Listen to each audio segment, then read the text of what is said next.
Querida, amada e gloriosa Igreja do Senhor, a abrir o livro santo na segunda carta do apóstolo Paulo aos Coríntios, no capítulo de número 1, os versículos que vão do 1 até o 3.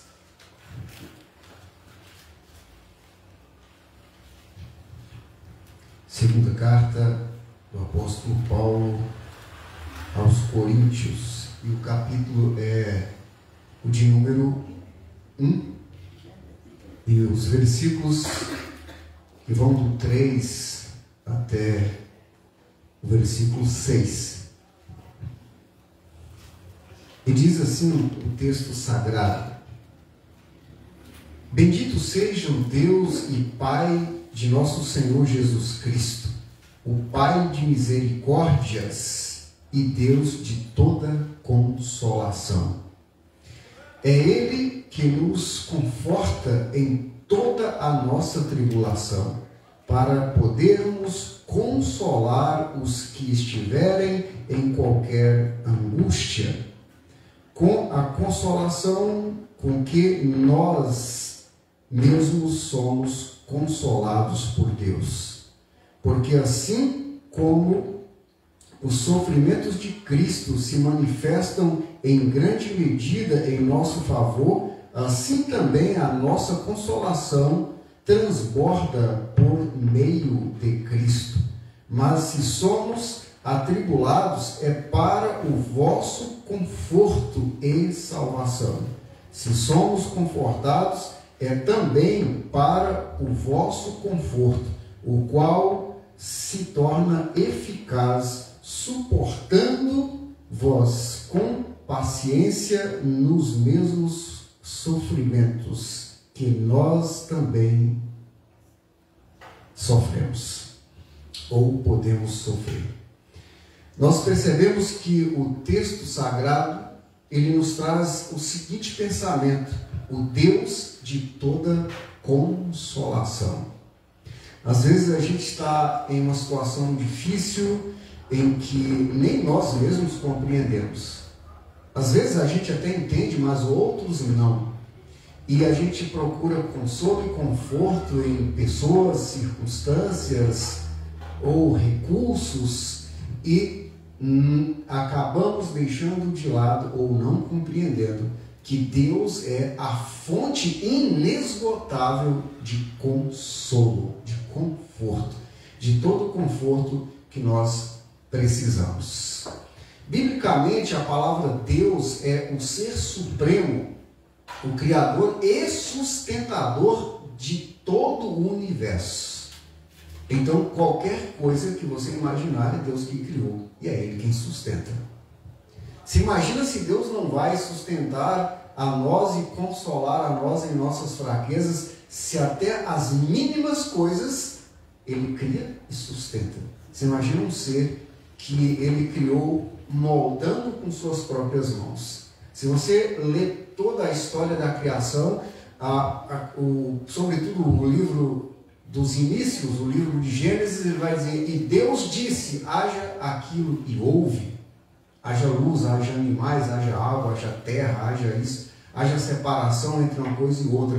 Mas ao ser humano, ele moldou com suas próprias mãos. Sabendo nós então que somos criatura que tem um privilégio, que temos um privilégio por ser criados por Deus. E o próprio Deus, Ele está de olho em nosso sofrimento, em nossas angústias, para nos sustentar nos momentos de dificuldade. Como Ele é o ser supremo, onipotente, onipresente, onisciente, Ele tudo sabe, tudo vê e está presente em todas as nossas situações, mesmo que você não perceba. Porque não tem coisa mais ingrata na face da terra do que o ser humano. Você pode receber o que você quiser, você vai estar sempre querendo mais. E Deus está de olho em tudo que você pensa, faz ou deixa de fazer. E Ele conhece todas as suas dores, todos os seus sofrimentos, mas Ele conhece também a sua ingratidão e a sua incapacidade de perceber o quanto Ele te ama e o quanto Ele está interessado na sua paz. A palavra Deus, ela vem de um termo grego chamado theos, e significa divindade ou aquele que é digno de adoração. A gente acostumou a chamar o Criador do universo apenas de Deus. Mas Deus é uma designação, eu diria, muito baixa para o Criador do universo. Se você vê os termos hebraicos, Elohim, El Shaddai, Adonai e Yahvé, são termos que têm significados extremamente profundos. A palavra Deus no grego é simplesmente divindade. Divindade, você pode, até os macumbeiros falam, vai descer a divindade hoje, a entidade vai descer hoje. Mas o nosso Criador, o Pai de Jesus Cristo, nosso Senhor, e o Pai de misericórdias, e o Pai de toda a nossa consolação é muito maior do que nós podemos imaginar. Uma vez que a palavra toda, né, ou todo, significa aquilo que não falta parte nenhuma, aquilo que é inteiro. E se Ele nos consola por inteiro, não fica nada daquilo que, não fica nada de deficiente naquilo que nós precisamos. Então, Ele tem uma consolação sem deficiência. Uma vez que consolação é alívio, conforto, ou animar, ou ajudar aquele que está em condições de tristeza, ou de abandono, ou de qualquer outra falta. Biblicamente, consolação é receber o apoio e o conforto de Deus em meio às tribulações. É isso que é consolação. Quanto maior a nossa tribulação, maior a nossa experiência com a graça de Deus, quando o buscamos. Porque tem gente que quando está em tribulação, ele lamenta. Quando está em tribulação, ele se distancia de Deus. Mas quando nós estamos em tribulações e procuramos a Deus, quanto maior é a nossa tribulação, maior é a nossa experiência com a graça de Deus. Tem gente que acha que não. Eu me lembro aqui de um exemplo bem simples que aconteceu comigo. Eu nunca vi na vida pobre ser sequestrado e sair vivo. Eu já fui sequestrado 2 vezes e saí com vida. Em uma delas, eles estavam com a arma no meu pé do ouvido e eu olhei, era uma arma automática, porque eu tenho um mínimo de conhecimento de arma. E eu vi e falei, se esse carro bate em alguma coisa, esse trem pode explodir no meu ouvido. Então eu achava que eu não ia sair vivo daquilo.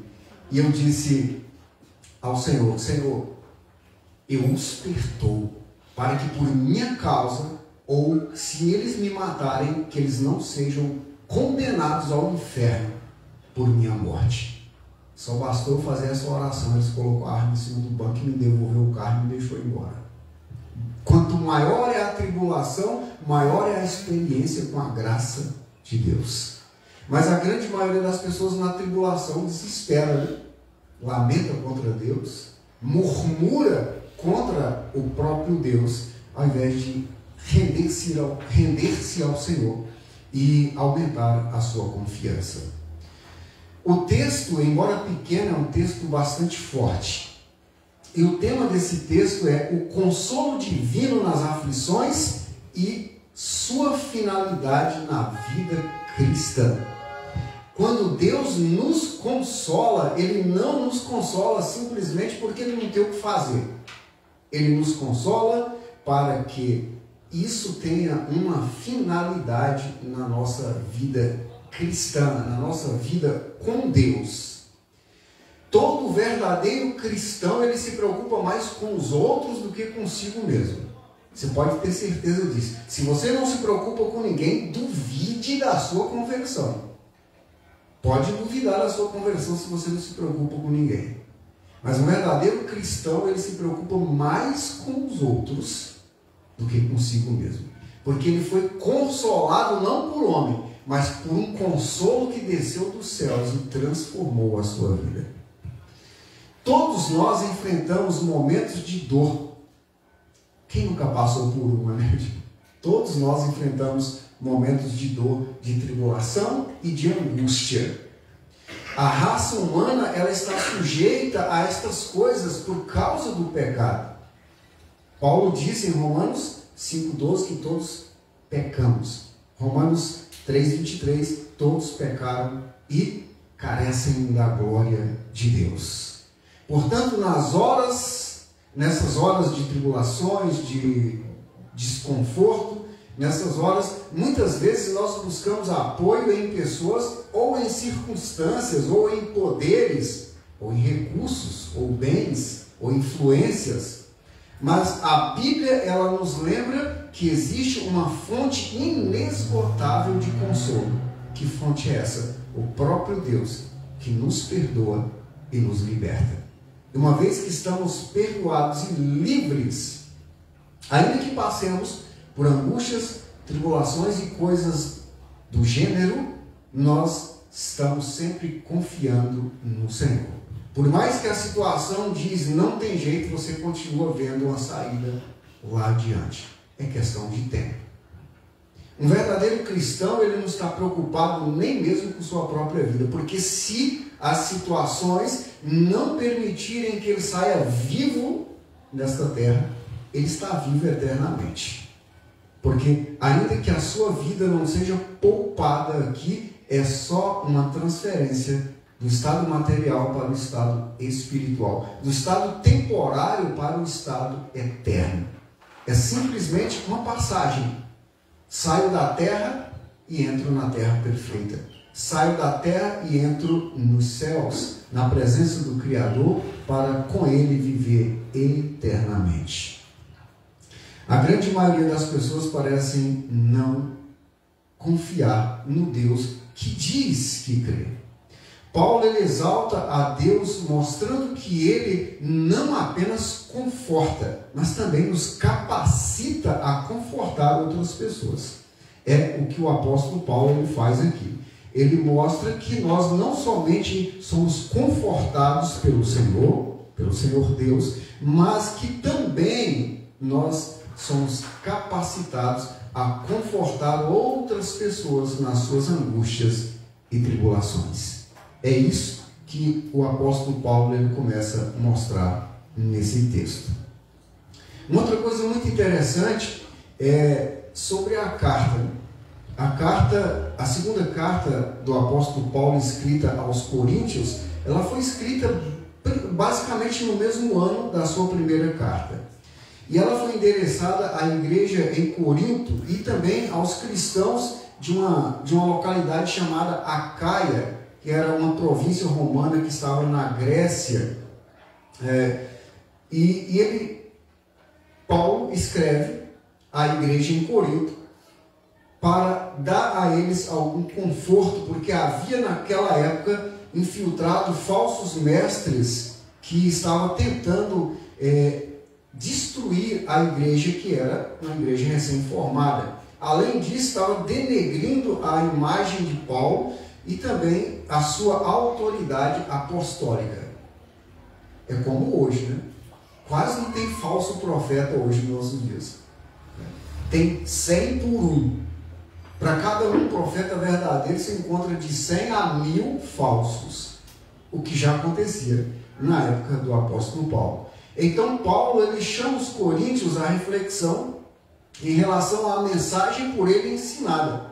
Paulo diz: veja aquilo que eu tenho ensinado a vocês. É algo que sai, que brota, que nasce das Escrituras. O que estes mestres têm ensinado a vocês são filosofias de homens, pensamentos humanos.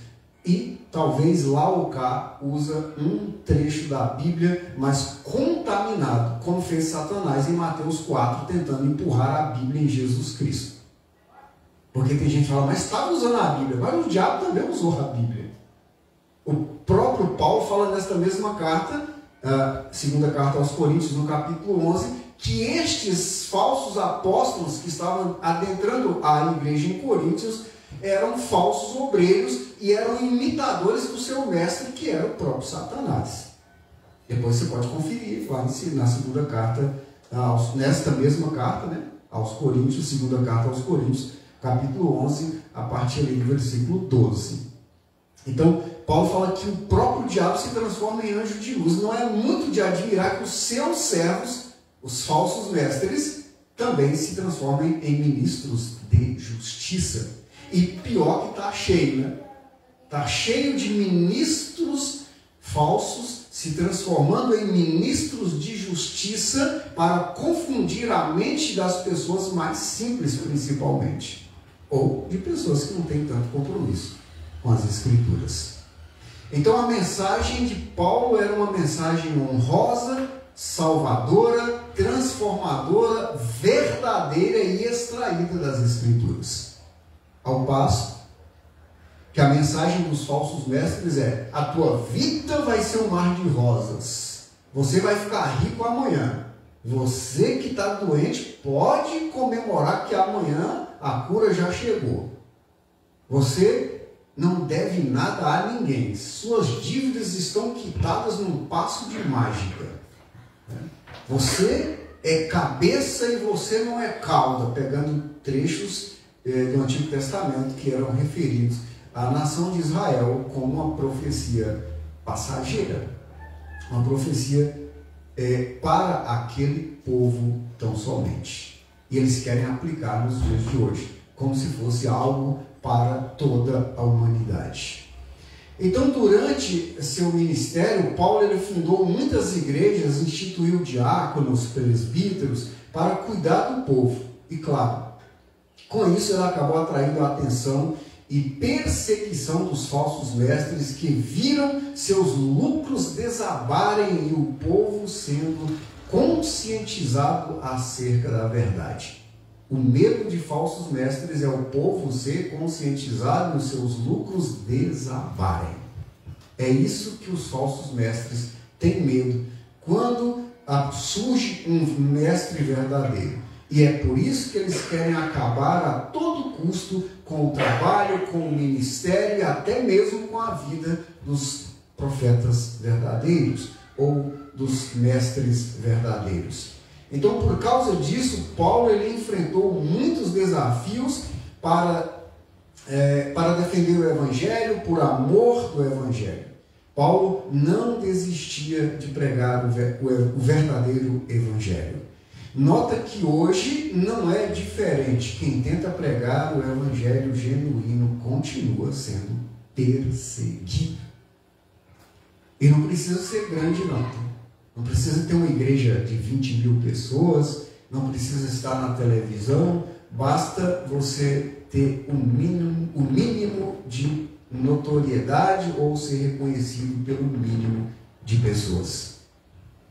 Nesse texto de 2 Coríntios, capítulo 1, versículos do 3 ao 6, Paulo ele começa louvando a Deus como Pai de misericórdias, como aquele que usa de bondade compassiva e também de perdão incondicional. Bondade que ninguém merece, perdão que ninguém consegue pagar. E também falando que Ele é Deus de toda consolação. Deus que é fonte e provedor de todo conforto, destacando a sua natureza e também cuidado com as pessoas. A sua natureza de cuidar e consolar dos seus filhos, ou seja, daqueles que ele escolheu. Depois ele segue o texto dizendo que o consolo recebido de Deus não deve ser egoísta, mas tem como propósito capacitar a cada um de nós a consolar outras pessoas em suas tribulações. E ele continua dizendo que o texto nos mostra ainda que, assim como participamos dos sofrimentos de Cristo, também desfrutamos do seu abundante consolo. O sofrimento não é sem sentido. Quando nós sofremos com Cristo, o nosso sofrimento ele não é um sofrimento sem sentido. Se acompanhado da presença de Cristo, é sempre proveitoso. Sempre podemos tirar lições nas dificuldades. E Paulo segue ainda, dizendo que o sofrimento dos apóstolos resultavam em consolo e demonstração de salvação para outros, mostrando que a obra de Deus, ela transforma a dor em bênção coletiva e as tribulações em esperança e os desafios em perseverança. Porque todas as vezes que nós entregamos nossas dores nas mãos do Senhor, Ele transforma as nossas dores em bênção. E às vezes em bênção não só para nós mesmos, mas para os outros também. E Ele transforma a nossa tribulação em esperança, porque quando nós estamos em Cristo, quanto mais passamos por tribulação, mais temos esperança de que Deus vai fazer algo para mudar a situação. E quanto mais nós somos desafiados pela vida e pelas questões da vida, mais a nossa perseverança aumenta, mais nós temos vontade de lutar para vencer os obstáculos. A menos que as pessoas sejam desanimadas demais e se entregam antes de ver a resposta da sua oração. Baseado em tudo isso que Paulo ele nos adianta, nós podemos olhar para o texto com um pouco mais de esclarecimento. E o versículo 3, Paulo nos adverte da seguinte maneira: Deus é a fonte de todo consolo. É o que o versículo 3 nos mostra, né? Bendito seja o Deus e Pai de nosso Senhor Jesus Cristo, o Pai de misericórdias e Deus de toda consolação. Toda. No mais íntimo do teu coração, se tiver alguma coisa precisando de consolo, Ele vai lá.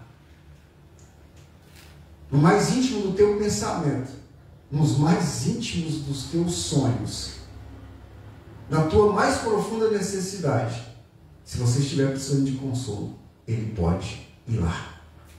Porque Ele é o Pai de toda consolação. Ele é a fonte de todo consolo.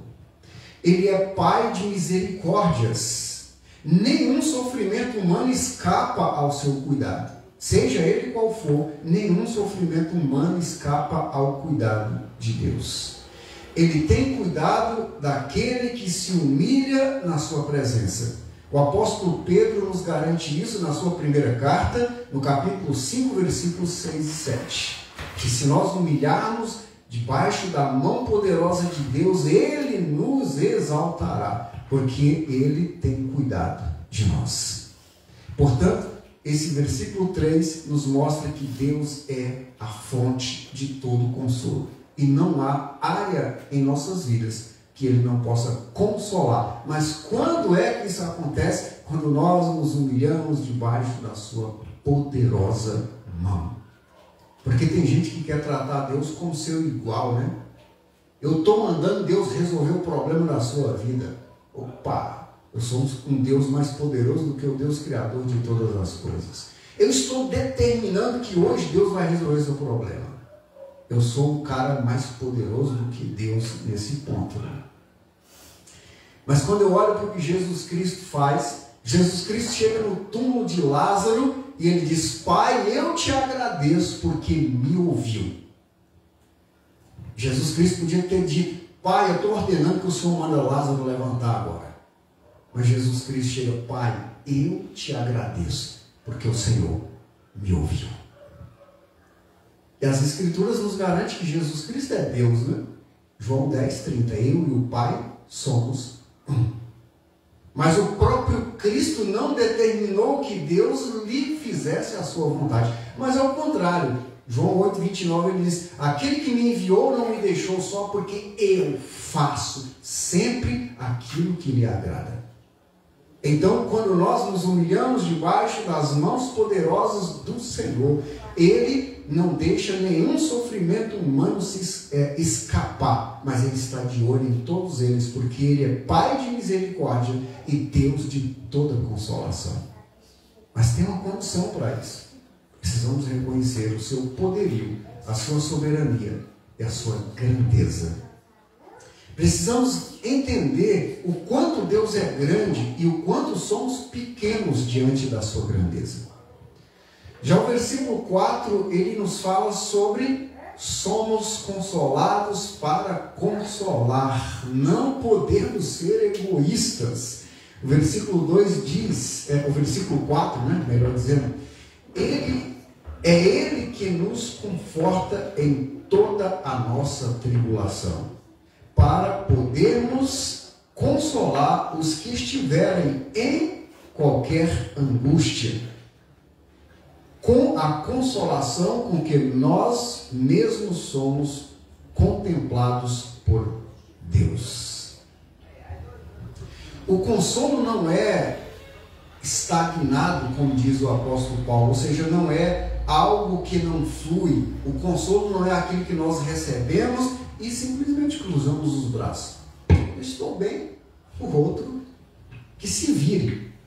O consolo é para que eu, consolado, console outras pessoas.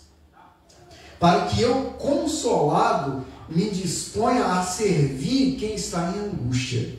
Portanto, o consolo não é algo estagnado, não é algo que não flui, mas é algo que deve ser compartilhado. Ao passo que recebemos o consolo de Deus, devemos consolar outros que precisam.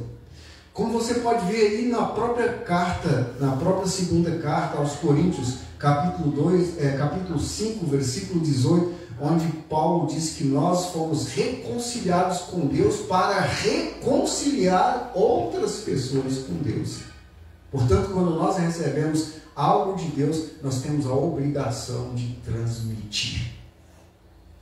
Se nós fomos consolados, devemos consolar. Se fomos reconciliados, devemos reconciliar. A pessoa que recebe de Deus e guarda na gaveta é como a parábola dos talentos, né, que Jesus conta lá em Mateus. O sujeito recebeu 5, outro 10, outro 2, e aqueles que receberam 5 e 10 multiplicaram, o que recebeu 2 enterrou.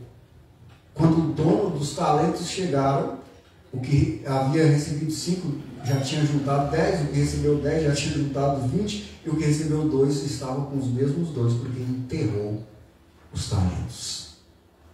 Às vezes nós, como cristãos, enterramos os talentos recebidos de Deus. Fomos consolados, mas não consolamos. Fomos reconciliados, mas não reconciliamos. Fomos perdoados, mas não perdoamos. Fomos enriquecidos, mas empobrecemos os outros, porque não colocamos os talentos para aumentar.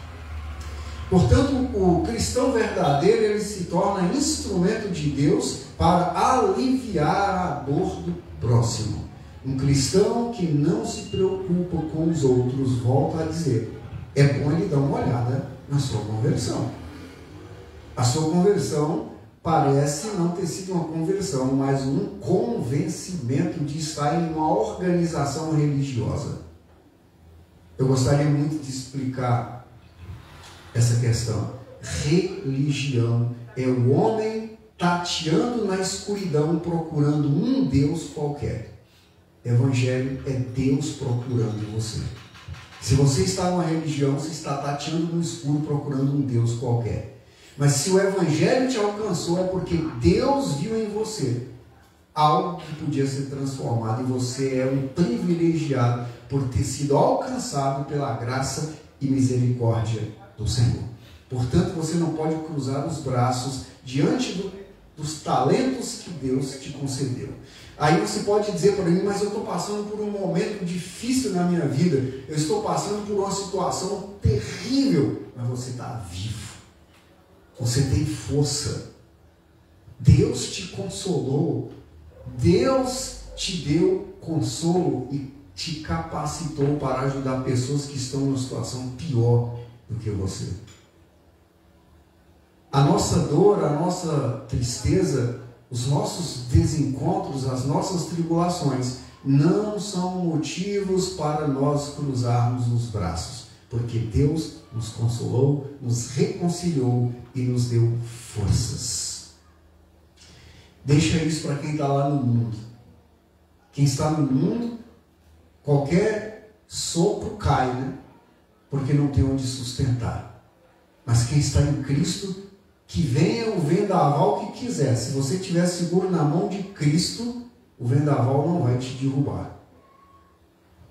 Cristo é a nossa força, o nosso sustento.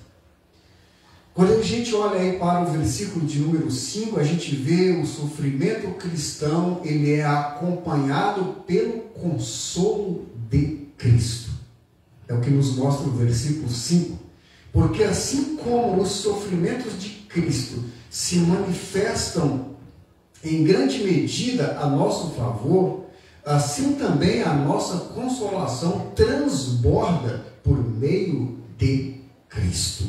O sofrimento de Cristo, o sofrimento do cristão é acompanhado pelo consolo de Cristo.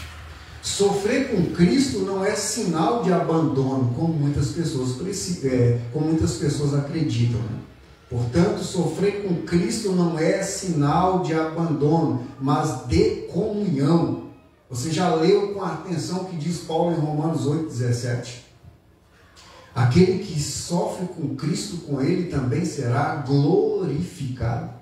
Portanto, sofrer com Cristo não é nenhum sinal de abandono. Ao contrário, é sinal de comunhão. Porque quando caminhamos com Cristo, não somos bem vistos pelo mundo. Não é o que diz Tiago na sua carta, no capítulo 4, versículo 4. Aquele que faz parte do mundo não faz parte de Deus. Aquele que faz parte de Deus não faz parte do mundo. Quando nós caminhamos com Cristo, o mundo nos odeia. Quando nós deixamos Cristo, o mundo passa a nos tolerar. Não é que o mundo nos ama quando deixamos Cristo, mas ele passa a nos tolerar, desde que sejamos úteis para eles, né?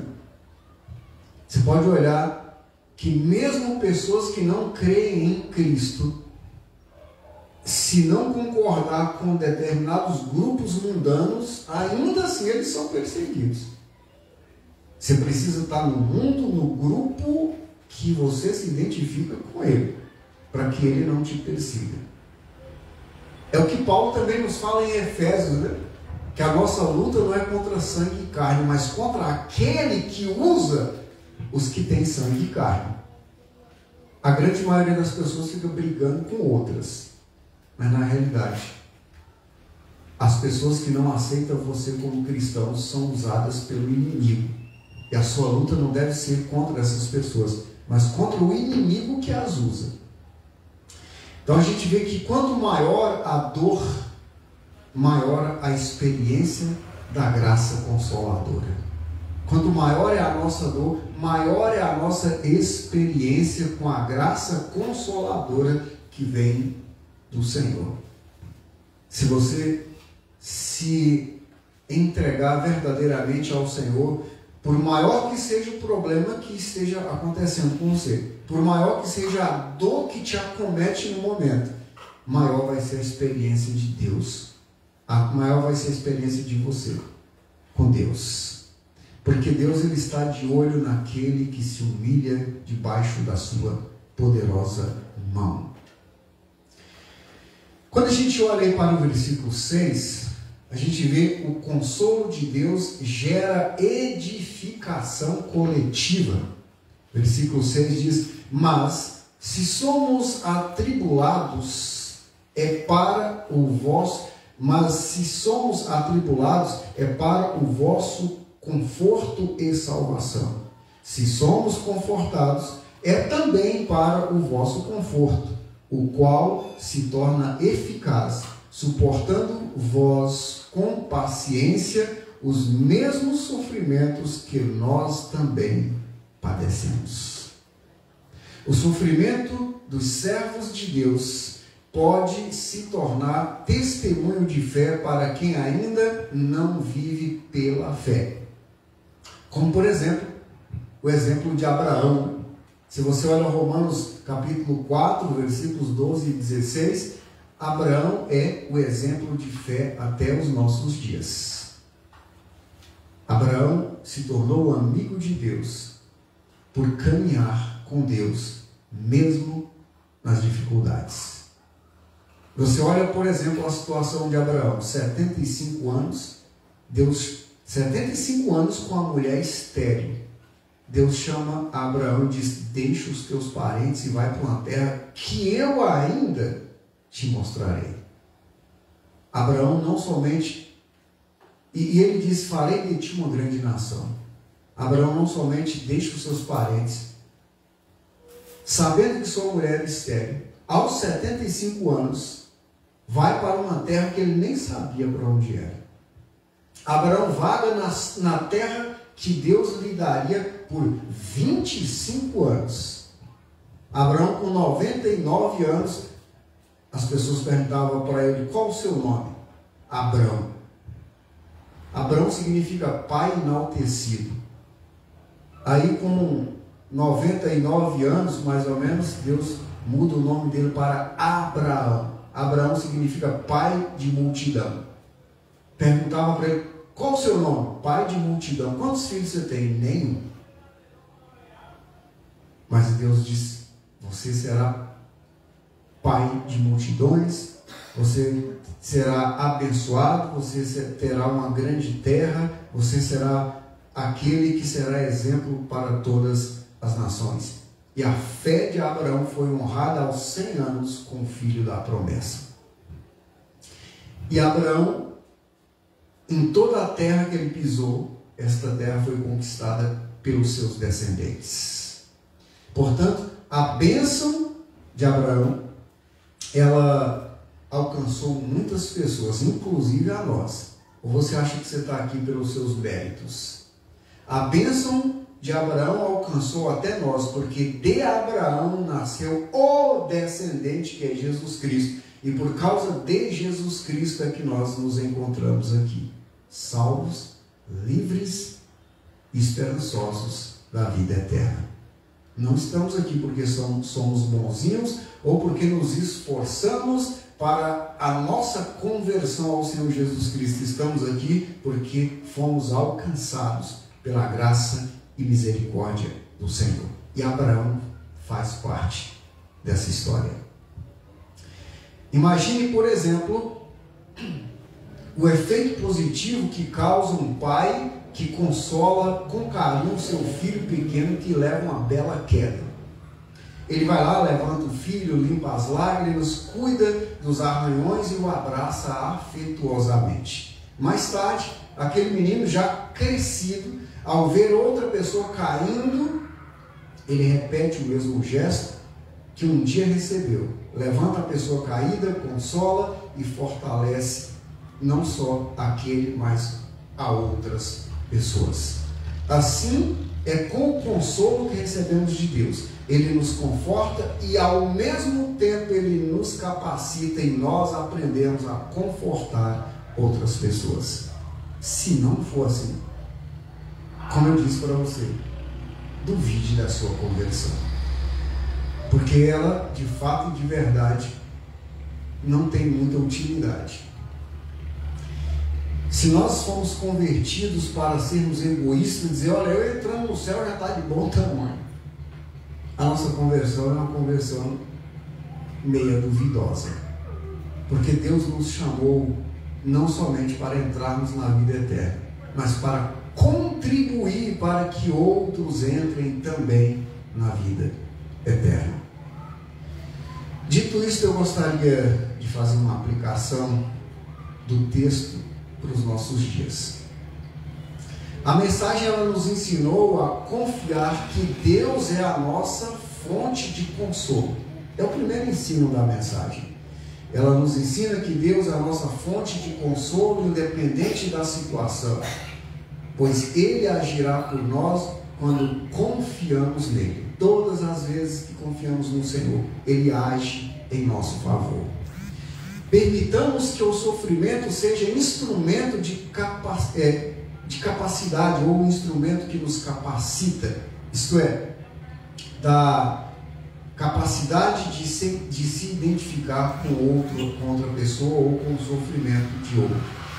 Que nisto aprendamos a auxiliar aqueles que precisam de nós e às vezes está do nosso lado. Tem pessoas que elas estão necessitadas de nós, estão do nosso lado, mas às vezes a gente não gosta muito dela.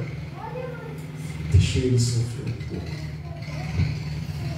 Não fomos capacitados, porque não entregamos verdadeiramente a nossa vida nas mãos do Senhor. Eu sempre digo que, para mim, a condição de eu ajudar outra pessoa é ele estar precisando. Ah, mas esse cara falou mal de você, e daí quem está precisando é ele. Esse cara não gosta de você, qual o problema? Ele está precisando. Se você ajudar ele, quando ele ficar de pé, ele vai te apunhalar. Qual o problema? É ele que está apunhalando, não sou eu. Eu preciso ter a mente de Cristo, como diz o apóstolo Paulo em Filipenses 2:5. Se eu não tiver a mente de Cristo, como é que eu posso dizer-se cristão? Que vejamos no consolo de Cristo não apenas bênção pessoal, mas também um ministério a ser compartilhado. Porque a maioria das pessoas, elas veem no consolo de Cristo apenas uma bênção para si mesmas. Mas é preciso que vejamos no consolo de Cristo, além de uma bênção pessoal, um ministério, um serviço a ser prestado a outras pessoas. Quando somos consolados por Cristo, somos também capacitados a consolar outras pessoas. Se não fazemos, estamos negligenciando aquilo que recebemos. Lembre-se, nenhuma dor é desperdiçada quando colocada nas mãos de Deus. Ele a transforma em instrumento de bênção. Deus é especialista em pegar uma dor e transformar em um instrumento de bênção.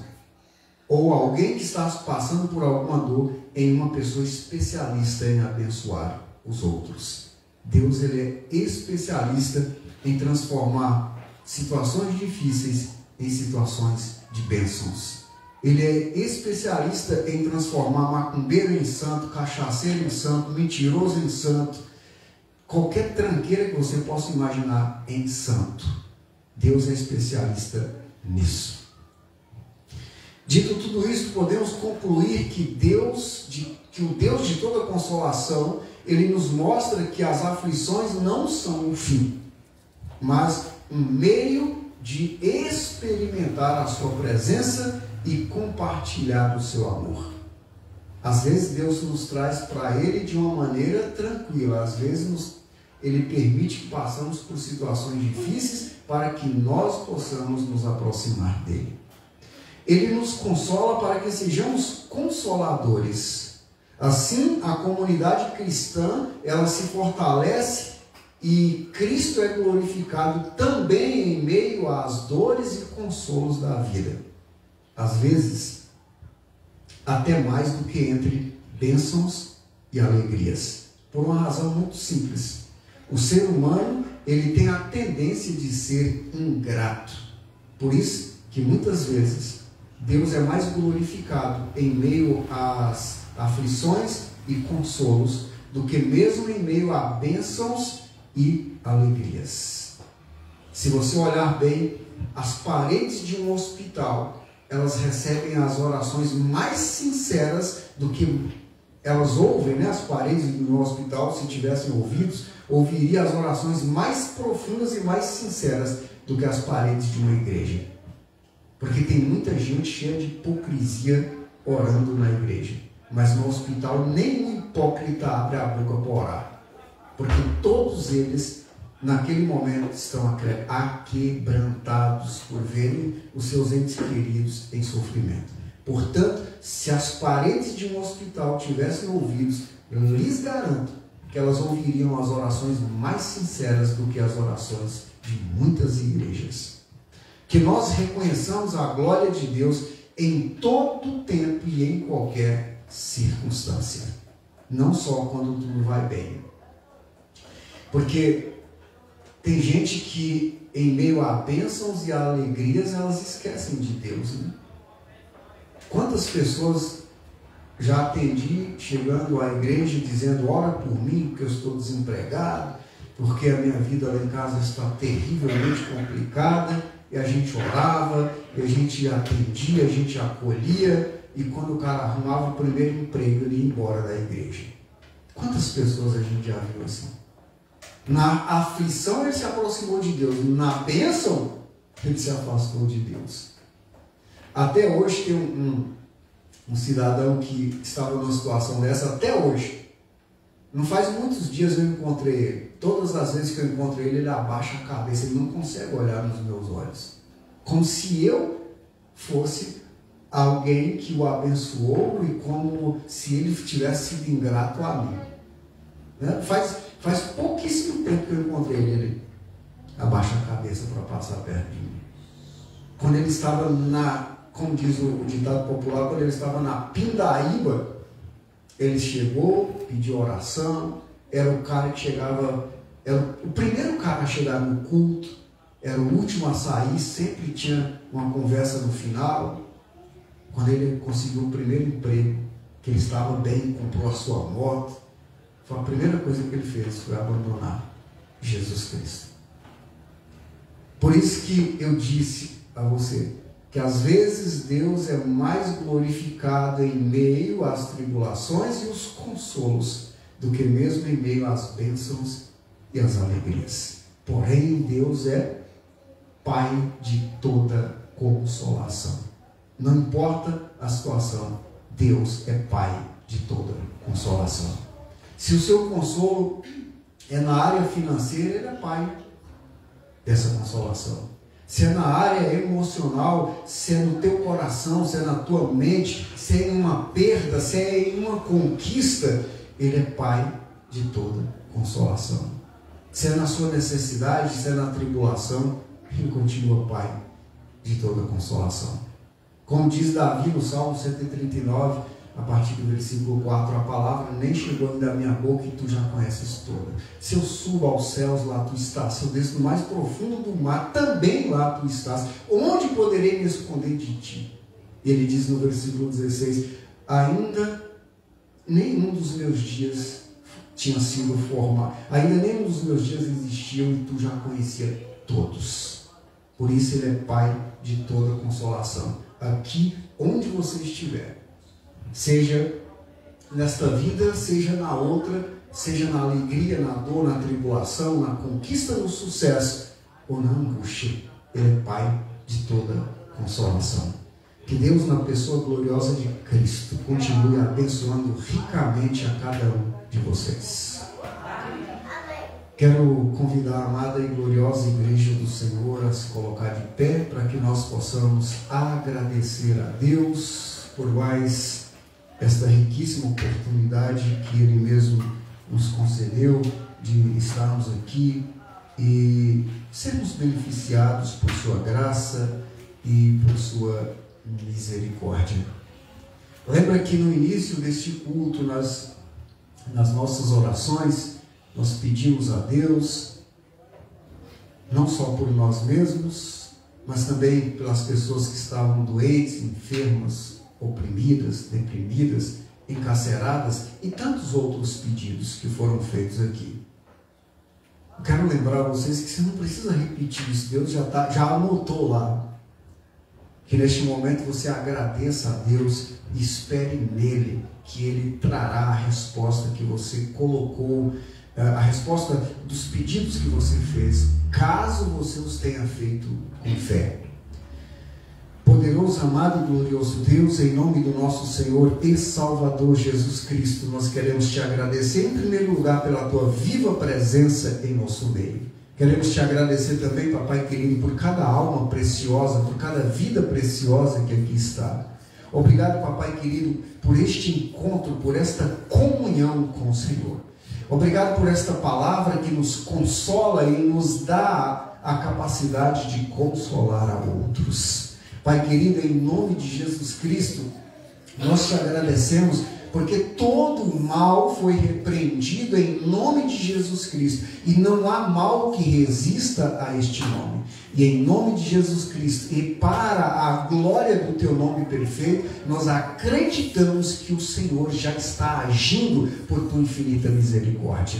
Obrigado, papai querido, pelo consolo aos nossos corações. Obrigado pela cura que nós solicitamos ao Senhor por todos aqueles que se encontram doentes, enfermos, Obrigado pela libertação que nós solicitamos ao Senhor por aqueles que se encontram deprimidos, oprimidos, encarcerados, aprisionados em todo e qualquer tipo de prisão, seja ela a incredulidade, o vício ou qualquer outro tipo de prisão, seja ela física, emocional, intelectual, espiritual ou de qualquer que seja a natureza. O Senhor tem poder para resolver todo e qualquer problema. Obrigado, papai querido, em nome de Jesus, por todo o bem que o Senhor já nos fez, sobretudo por enviar o Senhor Jesus Cristo para morrer no nosso lugar, para morrer a nossa morte. Obrigado, papai querido, porque era eu quem deveria estar naquela cruz, mas o Senhor Jesus ocupou o meu lugar. Pai querido, obrigado em nome do próprio Jesus Cristo, pela tua igreja que caminha firme sobre esta terra, até o dia da tua volta.